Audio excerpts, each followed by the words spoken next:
Assalamualaikum warahmatullahi wabarakatuh. Selamat siang semuanya. Perkenalkan, saya Indah Fitriani selaku moderator dari kelompok 10 dan bersama 3 teman saya yaitu Nadila Ayu Andari, Raffi Anila, dan Nabiola Aksa. Pada kesempatan kali ini kami kelompok 10 itu akan mempresentasikan 2 proyek, yaitu yang pertama ada analisis penerapan sistem informasi manajemen pada CRKP di Kota Padang, dan proyek kedua yaitu komparasi SIM global versus lokal. SIM globalnya itu ada Uber dan lokal itu ada Gojek. Baik, yang pertama langsung saja kita mulai pada materi pertama yang akan dimulai oleh Vio. Pada Vio dipersilakan.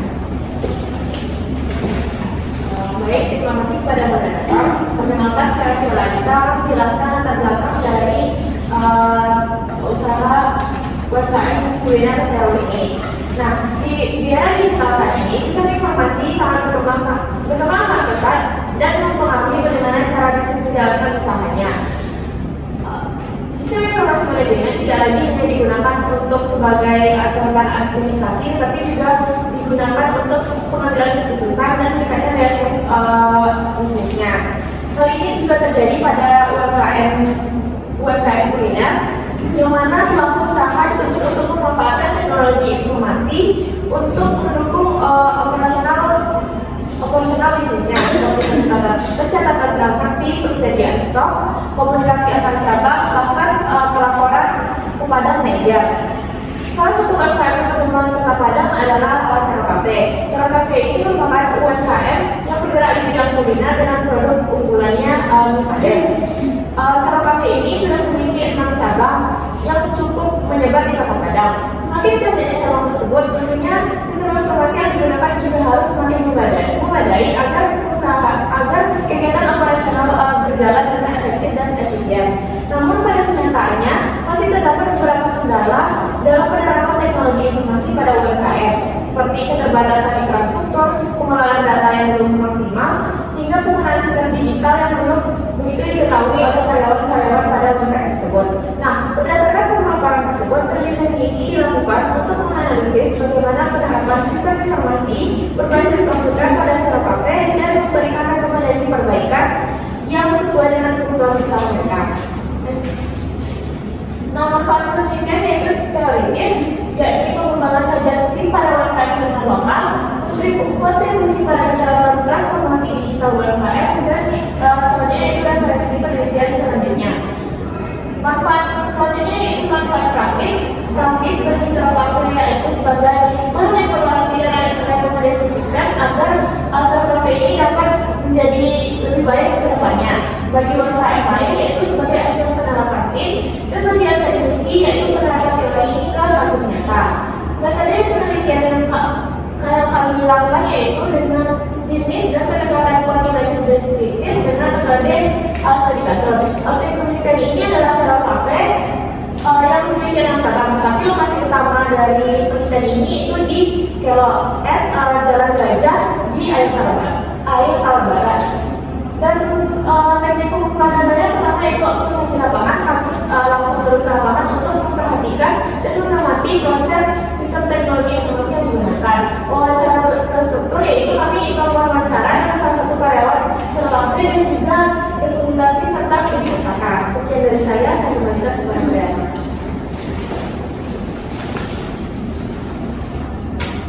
Baik, terima kasih Viola atas penjelasannya. Selanjutnya kita akan masuk lagi ke profil perusahaan, yaitu akan dijelaskan kepada Nadila. Silakan.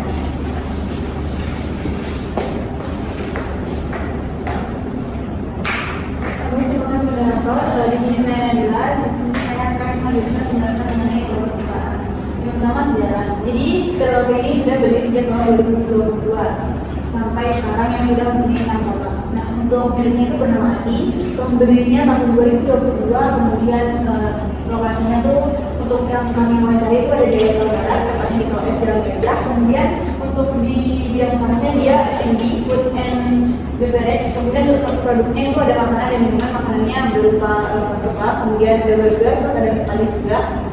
Terus untuk minumannya dia ada series begitu. Yang pertama ada cuma series, kemudian ada series, kemudian ada yang series, series dan multi series. Nah untuk ada GrabFood, dia yang menggunakan GrabFood, dan untuk media promosinya ada dua. Yang pertama dia menggunakan TikTok dengan akun @sercafe, kemudian di Instagram juga @sercafe. Kemudian metode pembayarannya dia bisa tiga, ada cash, kemudian ada dana, dan juga ada kris. Kemudian yang selanjutnya ada struktur organisasionalnya. Kalau di sini cukup sederhana, dia cuma ada dua level struktur organisasi, yaitu antara pemilik dan langsung karyawan. Jadi di sini pemilik itu Bang Adi tadi itu langsung mengelola 6 cabangnya sendiri, dibantu dengan karyawannya. Jadi karyawan cabang 1, cabang 2, cabang 3, cabang 4, dan cabang 5, kemudian cabang 6. Nah untuk gambaran komposisinya itu dia dimulai dari ketika pembeli memesan kepada karyawan, kemudian itu dicatat melalui aplikasi retail, kemudian pesanan itu disiapkan oleh karyawan, kemudian untuk pembayarannya itu juga bisa dilakukan melalui point of sale atau pos dengan bisa kris, kemudian bisa tunai ataupun dana. Nah kemudian itu nanti kan tinggal dicatat secara digital, itu nanti dicetak menggunakan alat print. Kemudian untuk pengelolaan stoknya dan keuangan itu untuk mengangsur keuangan, laporan dan SDM itu masih dilakukan manual. Jadi untuk pembeliannya memang dilakukan secara digital, cuma untuk pengelolaan itu secara kafe ini masih dilakukan secara manual, di mana dengan manual ini itu bisa menimbulkan hambatan, kemudian juga ketergantungan tinggi untuk efisiensi operasional saat secara kafe ini membuka cabang baru. Kemudian masuk ke sistem informasinya. Yang pertama ada printer thermal. Jadi printer thermal ini alat cetak otomatis, cetak stroke otomatis yang dia itu terhubung ke sistem kasir digital atau point of sale POS. Nah, kalau ini otomatis berarti kan dia cepat dan efisien, sehingga karyawan ini dimudahkan untuk mempercepat pesanan pelanggannya. Kemudian printer thermal ini itu juga dia meningkatkan akurasi, karena data pembayarannya itu tuh langsung tercatat di sistem dan juga tercetak secara otomatis di alat printer thermal ini. Nah, dalam penggunaannya printer thermal ini dia terhubung ke perangkat itu keras di kasir atau hardware di kasir, seperti misalnya ada tablet, kemudian smartphone ataupun komputer. Kemudian dia juga menggunakan aplikasi POS dan juga koneksi internet. Untuk sistem informasi kedua ada retail. Retail ini aplikasi ya, ada aplikasi retail itu yang digunakan sebagai pusat pencatatan transaksi penjualan di toko sewa kafe tersebut. Dan sistem ini juga sangat membantu karyawan dalam mencatat penjualannya. Nah, namanya pusat pencatatan transaksi penjualan, artinya dia pasti membantu mencatat pesanan, kemudian menghitung berapa pembayarannya, terus pembayaran juga otomatis, kemudian dia juga bisa menyimpan data transaksi, kemudian juga menghasilkan laporan penjualannya. Nah, platform yang digunakan ini yaitu aplikasi berupa aplikasi POS atau point of sale, bisa di tablet, smartphone ataupun komputer. Untuk infrastrukturnya sendiri itu ada hardware, yaitu tablet, komputer, dan smartphone tadi. Kemudian ada koneksi internet atau wifi. Kemudian sistem informasi yang pertama yaitu printer thermal dan juga listrik yang stabil. Nah, untuk pengelola datanya, jadi setiap transaksi di pelanggan itu akan masuk dan disimpan secara otomatis dan secara digital, sehingga pemilik itu dapat mengetahui omset kemudian jumlah transaksinya, itu juga laporan penjualannya dengan lebih mudah. Contoh nyatanya begini. Jadi antara sistem informasi 1 dan 2 itu dia tuh berhubungan. Kenapa berhubungan? Karena misalnya ada pembeli yang membeli satu lembar, kemudian satu minuman, kemudian satu burger, kemudian satu kali. Nah, pesanan itu tadi itu kan karyawan itu akan mencatatnya di aplikasi retail tadi. Kemudian itu kan harganya otomatis muncul, kemudian total harganya juga otomatis muncul. Nah, itu nanti itu setelah pelanggan membayar menggunakan kris atau tunai atau dana, dia kemudian akan langsung tersimpan transaksinya, kemudian itu tercetak kepada di print thermal, itu tercetaknya otomatis. Nah, jadi posisinya atau konsepnya itu intinya dia itu mengolah transaksi, sedangkan yang printer thermal tadi itu mencetak hasil transaksinya. Oke, itu saja dari saya kembalikan ke Mbak.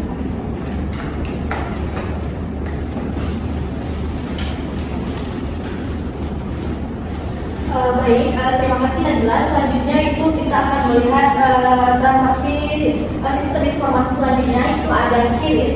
Nah, QRIS ini adalah sistem pembayaran yang paling mudah dilakukan dikarenakan hanya QRIS ini berbasis kode standar atau QR yang ditunjukkan yang bisa di-scan untuk melakukan pembayaran tersebut.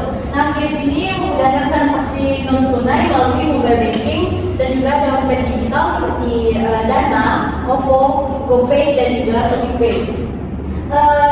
Di Zero Cafe juga QRIS memungkinkan pelanggan membayar hanya dengan menunjukkan kode QR dengan memindahkan satu kode nasional yang memudahkan transaksi tanpa menyiapkan uang tunai.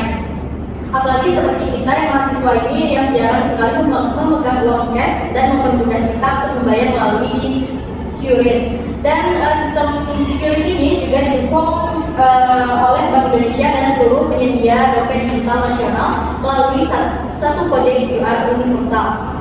Dan juga QRIS ini hanya memerlukan satu kode statis dan perangkat kasir atau smartphone, dan juga yang paling penting itu koneksi internet. Setiap transaksi yang dilakukan melalui QRIS ini selalu mudah tercatat dan otomatis tercatat secara digital, dan juga memudahkan pemilik memantau pemasukan dan juga pemasukan ataupun laporan penjualannya dan pengelolaan keuangan yang lebih akurat. Next. Sistem informasi selanjutnya yaitu ada GrabFood atau Grab, yaitu merupakan platform pesan antar makanan berbasis aplikasi yang menghubungkan pelanggan, Zero Cafe, dan driver. Berarti ada 3 orang yang terlibat dalam sistem informasi ini. Dan juga dalam sistem informasi Grab ini termasuk juga Transaction Process System atau TPS sekaligus Decision Support System atau DSS. Nah, fungsi bagi Zero Cafe, Grab ini memperluas jangkauan pasar, pesanan masuk otomatis, pengelolaan menu juga dalam bentuk digital, dan laporan penjualan otomatis, serta fitur-fitur promosi dan pembayaran non tunai. Jadi Grab ini sangat mempermudah Zero Cafe dalam menjangkau pasarnya.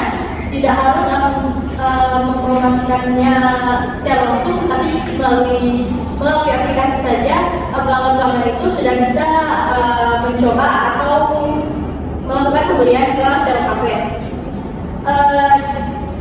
Dan juga bagi konsumen Zero Cafe ini, aplikasi Grab ini bisa melakukan pesan melalui online. Informasi menu juga jelas seperti level ataupun menu-menu lain, varian minuman atau varian makanannya apa saja, dan juga estimasi pengirimannya kita tahu berapa menit, dan juga berbagai metode pembayaran itu bisa melalui cash atau melalui transfer atau bisa melalui QRIS langsung ke tempat Zero Cafe-nya. Dan juga serta fitur rating dan notifikasi. Seperti rating itu seperti kalau kita sedang mencoba makanannya dan menurut kita ini enak, dan itu bisa kita rating langsung ke aplikasi Grab-nya. Dan rating ini membuat Zero Cafe ini bisa lebih dikenal dan lebih menjangkau pasar yang lebih banyak lagi. Dan juga pengelolaan data pada Grab ini, data transaksi seperti menu terlapis, terus dan ulasan pelanggan tersedia otomatis untuk evaluasi bisnis. Namun data hanya tersimpan di sistem Grab sehingga Zero Cafe bergantung pada platform pihak ketiga. Next. Selanjutnya ada sistem informasi media sosial. Nah, media sosial ini termasuk dalam marketing information system atau MIS. Zero Cafe menggunakan TikTok, yaitu nama TikToknya @zero_cafe dan Instagram Zero Cafe sebagai 2 platform utama pemasaran digitalnya. Yang pertama itu ada TikTok. TikTok ini digunakan untuk meningkatkan brand awareness dan menjangkau audiens baru melalui FYP. Dan juga dengan konten seperti proses pembuatan menu-menunya, proses pembuatan minumannya, itu menarik jangkauan pasar yang lebih luas, dan suasana kafe atau produk baru dan konten yang mengikuti tren-tren sekarang. Selanjutnya yaitu platform Instagram. Instagram ini difokuskan pada visual branding jangka panjang.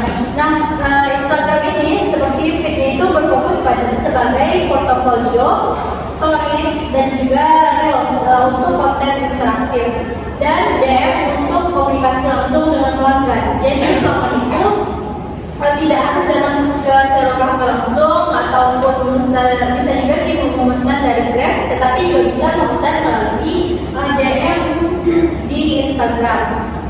Dan juga data dari TikTok Studio dan Instagram Insight itu digunakan untuk menentukan strategi konten, jadwal posting optimal, dan juga mengidentifikasi produk apa yang populer di Zero Cafe, dan juga belum terintegrasi dengan POS.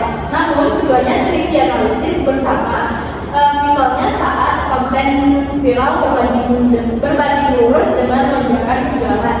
Next.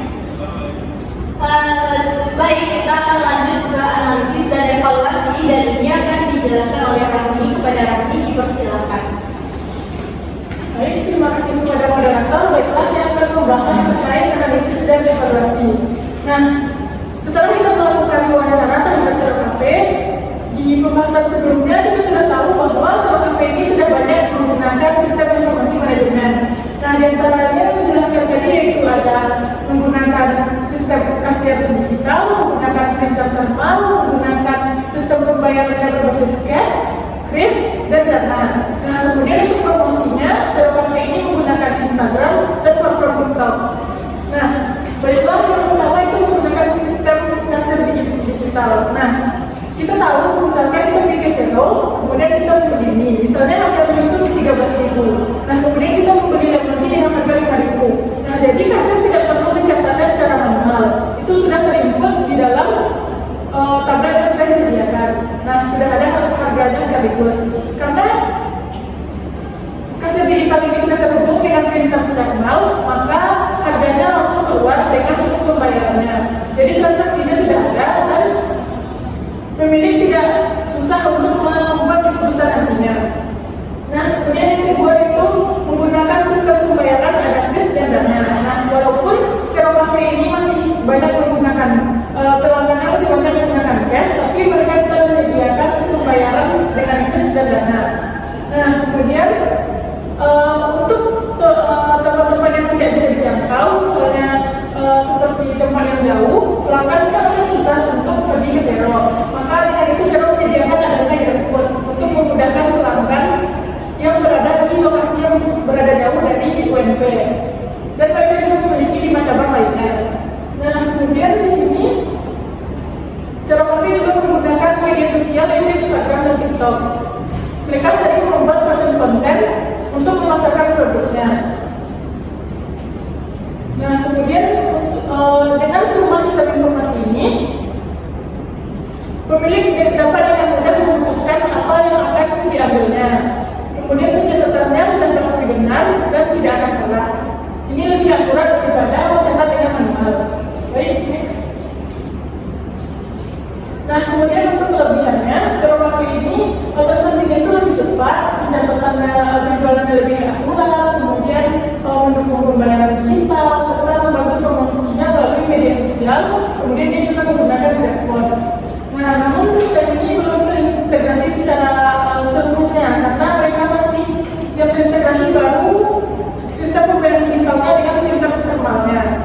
Nah, kemudian untuk evaluasinya itu berada pada penyediaan bahan bakunya. Jadi di sini Zero Cafe belum menggunakan pencatatan bahan baku dengan digital. Jadi mereka masih manual. Jadi jika misalkan bahan bakunya berkurang atau sampai habis, itu mereka tidak memiliki peringatan dari aplikasi. Jadi mereka masih mencatat dengan secara manual. Baik, selanjutnya, jadi kita sudah tahu bahwa dari kesimpulannya itu Zero Cafe ini menggunakan banyak sistem informasi untuk dikategorikan pada UMKM yang mungkin belum terlalu besar. Nah, untuk rekomendasinya itu kami menyarankan agar Zero Cafe ini lebih menggunakan aplikasi yang dapat mengintegrasikan seluruh kegiatannya. Jadi misalkan bahan bakunya hampir habis, jadi itu sudah ada peringatan pada tablet jika bahan bakunya sudah hampir habis. Nah, jadi di sini kita bisa lihat bahwa seperti pengelolaan stok bahan bakunya, manajemen karyawan, koordinasi antar cabang, agar operasionalnya lebih terintegrasi dan efisien. Baik, sekian penjelasan dari saya kembalikan kepada moderator. Baik, demikian presentasi proyek 1 dari kelompok kami terkait analisis penerapan sistem informasi manajemen pada Serocafe di Kota Padang. Nah, selanjutnya kita masuk ke proyek 2, yaitu studi komparasi sistem informasi manajemen antara Uber sebagai perusahaan global dan juga Gojek sebagai perusahaan lokal. Untuk materi pertama itu akan dijelaskan oleh Nadila. Pada Nadila dipersilakan.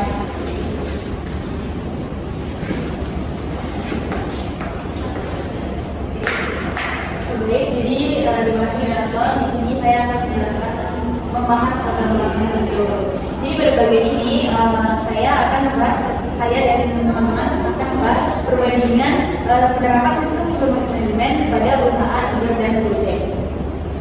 Di saat ini perkembangan teknologi informasi itu membuat perusahaan transportasi digital sangat bergantung pada sistem informasi manajemennya untuk mendukung kegiatan operasionalnya, kemudian pengelolaan data, keamanan, dan juga pengambilan keputusan bisnis. Nah, tujuan dari pembahasan ini yaitu membandingkan infrastruktur TI-nya antara Uber dan Gojek, kemudian strategi bisnisnya, serta penerapan sistem informasi manajemen pada dua perusahaan ini.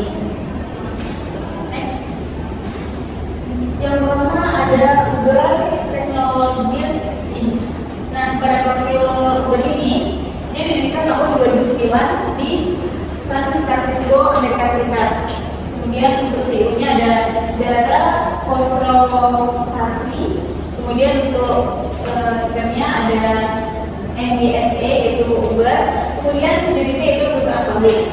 Nah, Uber ini dia bergerak di transportasi digital, layanan antar makanan melalui Uber Eats serta logistik digital. Nah, Uber ini dia menggunakan sistem manajemen untuk menghubungkan pelanggan antara driver secara real time melalui aplikasi yang namanya Uber.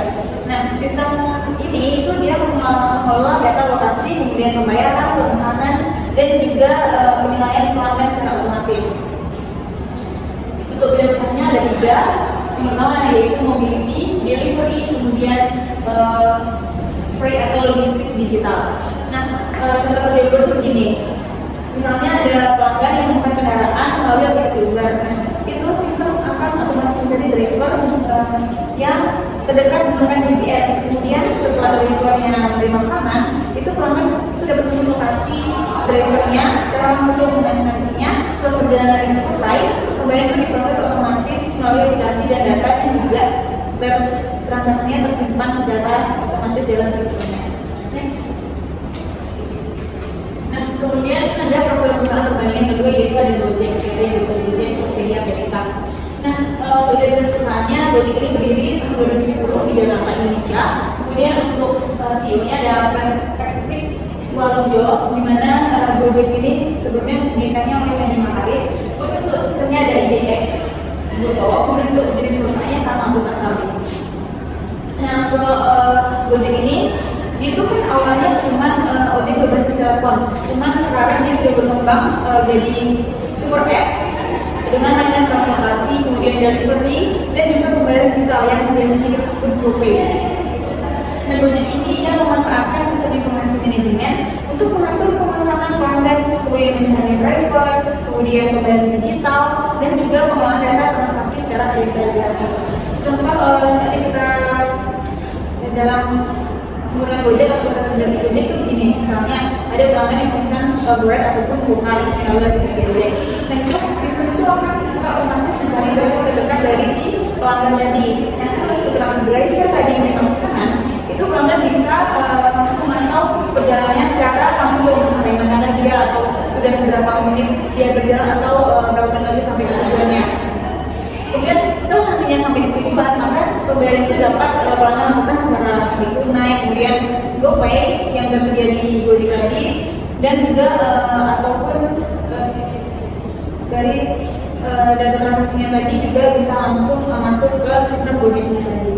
Nah, jadi untuk Uber dan Gojek ini dia tuh sama-sama menggunakan sistem informasi manajemen untuk menghubungkan antara pelanggan dan juga driver secara cepat dan juga otomatis. Nah, sedangkan untuk perbedaannya si Uber ini dia lebih fokus pada pasar globalnya, kemudian Gojek lebih fokus kepada layanan dengan kebutuhan masyarakat Indonesia melalui ekosistem digital seperti GoPay dan layanan harian lainnya.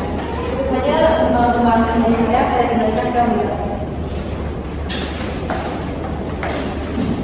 Baik, terima kasih Najla atas materi yang sudah dijelaskan. Selanjutnya kita masuk ke infrastruktur TI Uber versus Gojek yang akan dijelaskan oleh Rani. Kepada Rani, silakan. Baik, terima kasih kepada moderator. Baiklah, sekarang kita akan membahas analisis komparatifnya.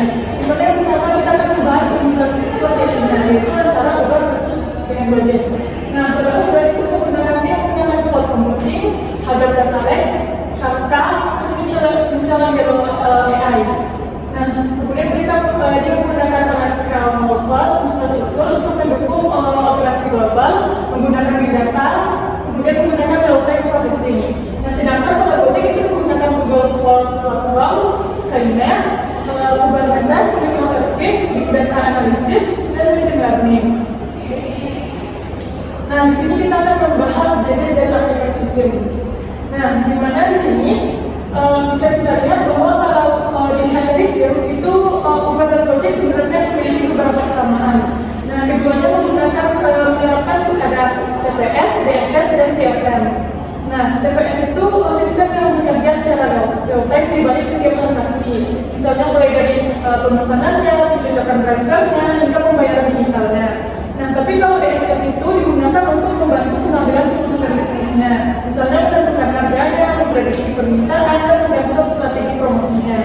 Nah, perbedaannya itu ada pada kalau Uber dia menggunakan Executive Information System atau GIS, yaitu dashboard global yang memungkinkan manajemen puncak memantau performa perusahaan secara menyeluruh. Sedangkan kalau Gojek itu lebih menekankan pada keunggulan pada knowledge management system, di mana sistemnya itu berbagi pengetahuan internal yang membuat mereka lebih cepat beradaptasi dengan kebutuhan lokal. Nah, next kita akan membahas keamanan sistem pada Uber dan Gojek. Nah, pada Uber itu menerapkan keamanan berlapis yang mencakup ada enkripsi data, protokol TLS, serta robust access control atau RBAC. Itu akses terhadap data sensitif dibatasi sesuai dengan peran masing-masing penggunaan dengan sistem. Nah, kemudian Uber itu juga menggunakan AI dan machine learning melalui platform Michelangelo untuk mendeteksi adanya fraud dan anomali transaksi secara real time. Nah, karena Uber ini beroperasi secara global, Uber juga wajib mematuhi regulasi internasional seperti GDPR. Nah, kemudian untuk Gojek sendiri itu menerapkan enkripsi data dengan keamanan berbasis Google Cloud. Nah, itu dilengkapi dengan identity dan akses manajemen atau EIM. Nah, untuk deteksi fraud, Gojek itu juga menggunakan machine learning. Nah, kemudian dia juga keamanannya itu sudah diintegrasikan sejak tahap awal pengembangan sistem, bukan ditambahkan setelahnya. Nah, sebagai perusahaan yang beroperasi di Indonesia, Gojek juga mematuhi regulasi dari Bank Indonesia dan OJK.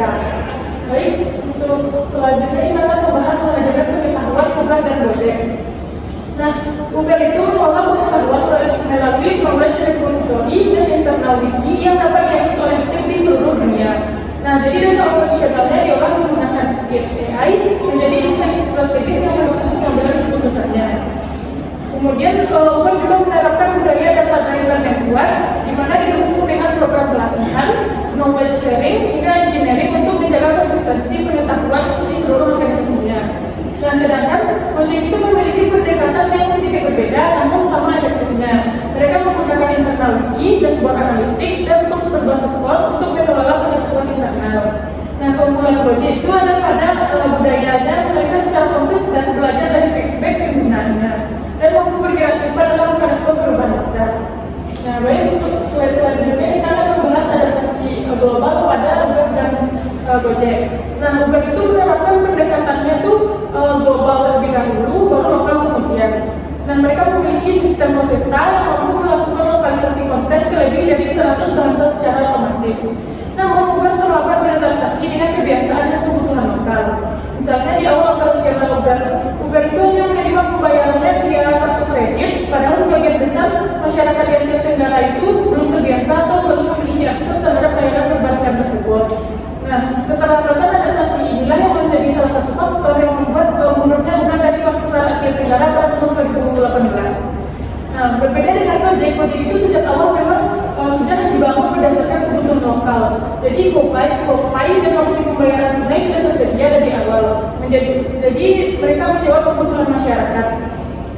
Jadi di sini kita bisa melihat bahwa Uber dan Gojek itu terdapat beberapa perbedaan. Jadi Uber lebih fokus kepada global, sedangkan Gojek berfokus pada lokal. Baik, sekian penjelasan dari saya kembalikan kepada moderator. Baik, terima kasih Rani. Selanjutnya ada analisis komparatif adaptasi global yang akan dijelaskan oleh Vio. Kepada Vio, silakan. Baik, terima kasih kepada moderator. Saya Clarissa menjelaskan mengenai adaptasi global dan bentuk padat.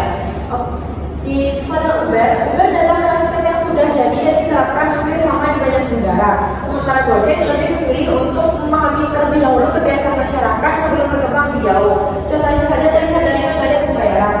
Uber awalnya difokus pada kartu kredit, padahal kebanyakan masyarakat di Asia Tenggara itu terbiasa dengan penggunaan cash.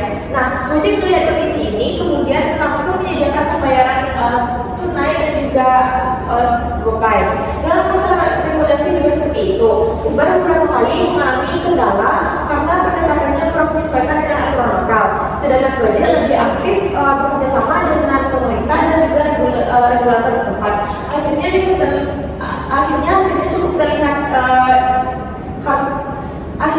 hasilnya cukup terlihat. Uber keluar dari Asia Tenggara pada tahun 2018 dan Gojek sampai saat ini masih berkembang. Jadi dari sini kita bisa melihat bahwa keberhasilan teknologi tidak hanya dinilai dari seberapa canggihnya sistem yang digunakan, tetapi juga seberapa baik perusahaan memahami kebutuhan lokal. Next. Berikut tabel perbandingan Uber dan Gojek. Uber lahir di San Francisco tahun 2009 dengan target pasar global sejak awal, sedangkan Gojek lahir di Jakarta tahun 2010 dari masalah sederhana, yaitu sulitnya mencari ojek yang aman dan terpercaya. Perbedaan latar belakang inilah yang membedakan cara mereka untuk membangun teknologi. Uber membangun sistem berskala besar menggunakan Hadoop, Kafka, dan AI Angelo untuk melayani jutaan pelanggan di banyak negara sekaligus. Sementara Gojek lebih fokus pada fleksibilitas dan kebutuhan pasar Asia Tenggara dengan teknologi seperti Google Cloud, Kubernetes, dan Skynet. Dalam penggunaan AI juga ada perbedaan fokus. Uber banyak menggunakan AI untuk dynamic pricing, prediksi permintaan, dan deteksi fraud dalam skala global. Sedangkan Gojek lebih fokus pada personalisasi promo, optimasi rute driver, dan penerapan penggunaan lokal. Jadi bisa disimpulkan kekuatan Uber ada pada stabilitas globalnya, sedangkan kekuatan Gojek itu ada pada pemahaman pasar lokal dan kedekatannya dengan penggunanya. Next. Sekarang kita masuk ke bagaimana sistem Uber bekerja di balik layar. Nah, ketika customer itu memesan perjalanan lewat aplikasi, permintaan pertama itu masuk ke WAF atau web application firewall. Sistem ini seperti lapisan keamanan untuk memastikan bahwa permintaan yang masuk itu adalah permintaan yang aman.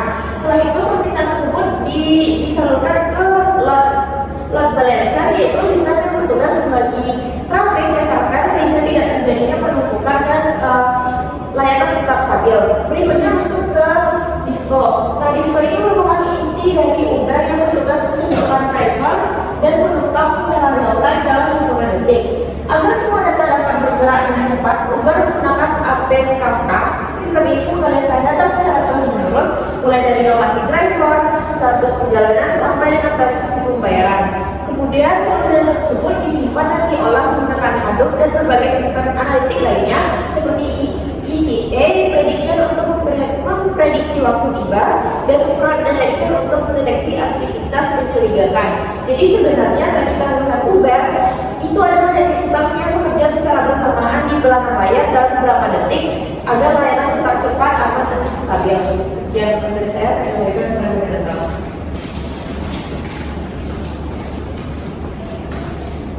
Baik, terima kasih Vio. Selanjutnya kita bisa melihat tersebut adalah diagram arsitektur sistem Gojek. Nah, berbeda dengan Uber yang menampilkan perpatuan data yang kompleks. Arsitektur sistem Gojek ini digambarkan melalui 6 komponen, yaitu yang komponen utama yang saling terintegrasi adalah perangkat keras, perangkat lunak, prosedur, jaringan komputer dan komunikasi data, basis data, dan juga orang atau SDM. Nah, karena komponen ini membentuk inti sistem informasi Gojek, dan juga pendekatan ini mencerminkan bahwa teknologi tidak bisa berdiri sendiri, dan juga harus didukung oleh prosedur yang jelas, SDM yang kompeten, dan infrastruktur jaringan yang andal agar seluruh layanan super app dapat berjalan secara terpadu. Next. Selanjutnya ada rekomendasi strategis Gojek, yaitu berdasarkan analisis Gojek ini sudah memiliki sistem informasi yang baik dan juga masih perlu, namun Gojek ini hanya perlu pengembangan, dan ada 4 rekomendasi strategis yang kami usulkan. Yang pertama itu ada perkuat integrasi data antar layanan agar data GoRide, GoFood, GoPay, dan layanan lainnya dapat dikelola dalam satu ekosistem yang terpadu untuk pengambilan keputusan yang lebih tepat. Yang kedua ada tingkatan penggunaan AI untuk personalisasi layanan, prediksi permintaan, dan deteksi penipuan yang lebih akurat. Rekomendasi yang ketiga itu ada perkuat keamanan data, yaitu untuk mengingat besarnya volume data pengguna yang dikelola setiap harinya. Dan yang terakhir itu ada tingkatkan kualitas SDM melalui pelatihan digital secara berkala bagi karyawan dan mitra. Next. Selanjutnya itu ada rekomendasi strategis Gojek, yaitu dampak implementasinya. Sistem yang terintegrasi akan mempercepat pelayanan dan meningkatkan kepuasan pelanggan. Promosi berbasis AI lebih tepat sasaran, mitra driver dan merchant mendapat transparansi pendapatan dan dukungan operasional yang lebih baik.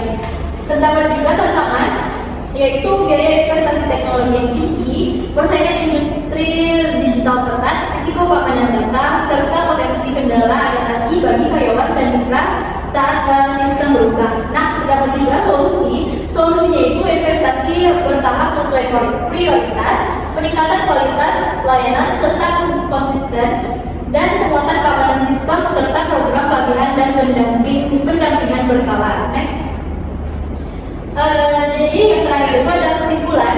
Nah, perbedaannya itu Uber ini unggul dalam teknologi global dan cloud computing, AI, dan big data skala internasional. Namun terlambat beradaptasi dengan kebutuhan lokal seperti pembayaran tunai dan e-wallet, dan sehingga harus mundur dari Asia Tenggara pada tahun 2018. Berbeda dengan Gojek ini berhasil sejak awal menerapkan strategi lokal dikarenakan Gojek ini memahami kebutuhan masyarakat menggunakan tim lokal dan menyediakan sistem pembayaran multi-platform. Hasilnya Gojek terus berkembang hingga sebagai super app terkemuka di Asia Tenggara sampai saat ini. Jadi keberhasilan perusahaan digital tidak hanya ditentukan oleh kecanggihan teknologi, tetapi juga oleh kemampuan beradaptasi dengan konteks dan kebutuhan pasar lokal. Sekian presentasi dari kelompok kami, dan itu tadi adalah dua proyek lengkap yang kami jelaskan. Kami meminta maaf jika ada kesalahan dari penyampaian kami dan juga kata kami. Kami berharap semoga materi yang kami sampaikan itu dapat dimengerti dan bermanfaat. Kami ucapkan banyak terima kasih. Wassalamualaikum warahmatullahi wabarakatuh.